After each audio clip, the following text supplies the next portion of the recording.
Today's topic is really important for home coffee roasters. As a matter of fact, this is a topic that can influence every home coffee roaster regardless of the device that you're using. I want to talk to you about batch size today because it can help save us aggravation and time as we change up the different types of coffee that we roast. So batch size is the amount of coffee that you're roasting at a time.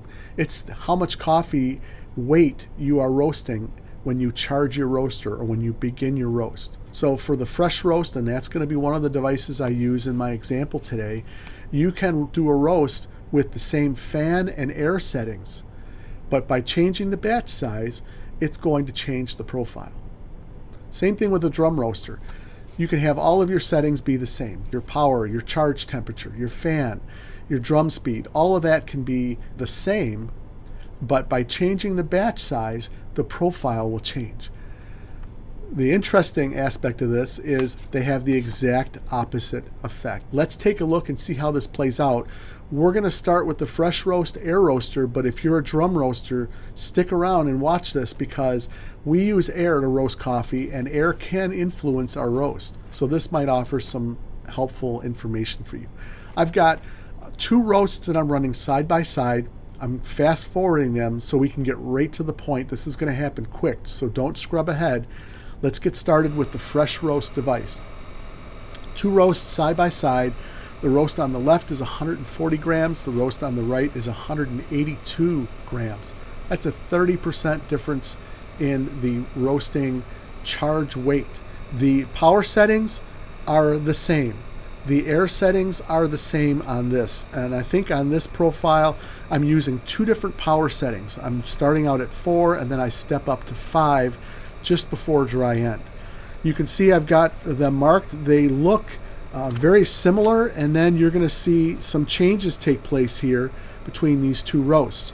What you're going to find is that the 140 gram roast is going to get the dry end at 3 minutes and 6 seconds at 317 degrees Fahrenheit. I'll put Celsius on the screen. And that's faster and cooler than the 3 minute and 20 second dry end temperature at 319. So already we can see a difference in the roast profile just by using a different charge weight. All the other settings remain the same. And now the 140 gram roast, as it's headed towards first crack, gets the first crack at 5 minutes and 40 seconds at 375 degrees, and that's faster and cooler, a lower temperature, compared to the 182 gram first crack time of 5:54 with a temperature of 383 degrees. Then dropping the 140 gram roast at 386 degrees at 7 minutes and 14 seconds, that same time as the 182 gram roast. I dropped them at the exact same time, but the 182 gram roast was 15 degrees hotter at 401.7 degrees. How is this profile different? Take a close look, and I'll fade between these profiles. Take a look at the middle phase. The middle phase time and phase percentage are exactly the same. And so what we find is that it all comes down to the dry time, and obviously the dry time for the heavier weight was a little longer, and the development time for that heavier weight was a little shorter because now the temperatures have increased and we have a hotter coffee. I dropped them at the exact same time. The 182 gram heavier weight coffee had an 18% development compared to 22% development for the lighter charge weight. So you can change the charge weight on your FreshRoast or your air roaster, and by using more coffee, you're going to get a darker roast. Why would you want to do this? Well, maybe you've got a Sumatran bean that you want to try out and you want to go maybe just a little darker than you normally do. Then you just add a little more coffee to that roast and you'll find that that results in a higher temperature, just a little bit higher, and a little darker roast. But you haven't had to change your power settings. Same thing with the light roast. It's the exact opposite. If you want to go lighter, you use a little bit less coffee. Be careful because ultimately this coffee is going to roast quicker because there's less coffee in there. The outcome can be clearly seen here in the moisture loss. Take a look at this. The 140 gram roast lost 13.28% moisture loss compared to the heavier roast, which was 14.01 moisture loss percentage. And that tells me that the heavier coffee, the heavier charge weight, lost more moisture. It's a darker roast coffee. So the color is very close, but there is a difference in moisture loss content, and that reflects in the development of that coffee. It's very interesting. Okay, so now comes the drum roaster. The drum roasting has the exact opposite effect when we change our charge weight. So in this example, I have a 250 gram roast compared to a 300 gram roast. The 300 gram roast is a perfect roast. I really enjoy this profile, and you'll see what it looks like here, but we end up with a coffee in the temperature range. It gives me a nice medium roast, and by changing the charge weight to a lighter charge weight at 250 grams, that's only 50 grams different, I end up getting a roast that goes way darker, faster than my 300 gram roast. So let's take a look and let's see this play out. Okay, at charge, we charge the roaster at the same temperature, the fan settings, the air settings, all of this are exactly the same between the two roasters. You'll see the steps that I make in my energy. I leave my fan alone, my air, and I'm just dealing with the energy settings here on this drum roaster. Dry took place at 4 minutes and 9 seconds, 73 C for the 250 gram, compared to 4:45 at 76 C for the 300. So that's almost 40 seconds, 35 seconds faster for the lighter load. So my roast is already taken off using this lighter load. Notice the exhaust temperature on the 300.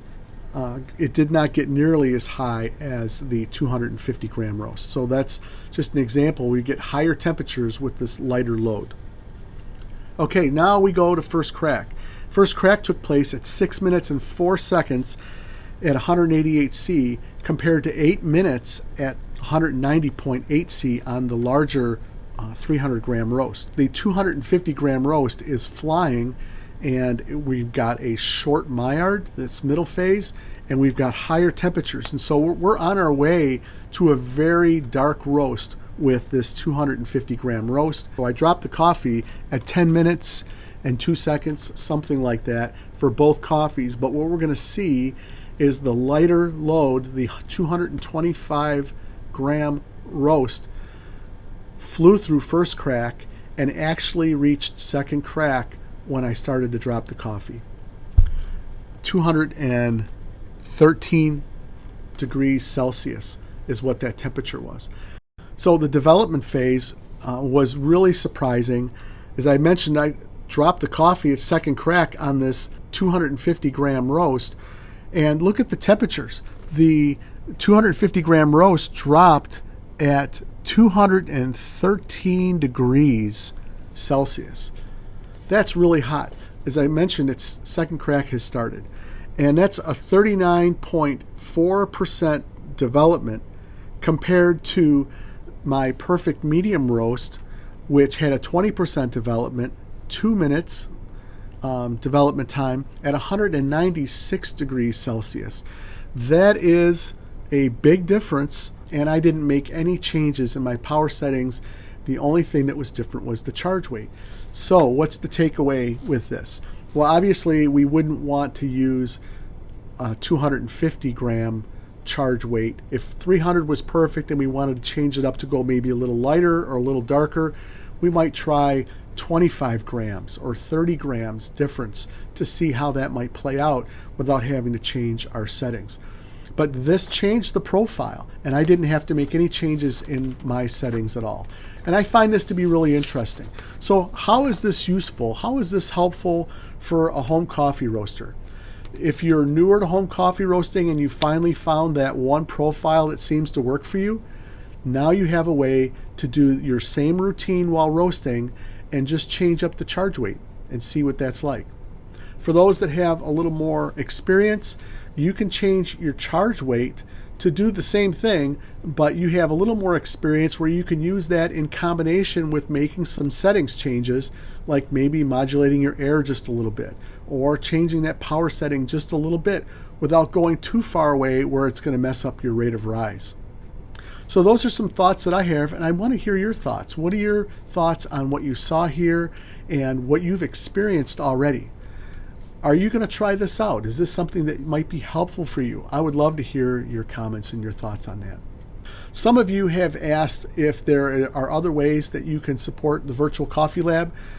There's a lot of things that happen here in the background as far as resources and things that I have to pay for. And so if you do want to support me in that way, you can buy me a coffee. I've got a link in the description, and you can do that as you feel led to do.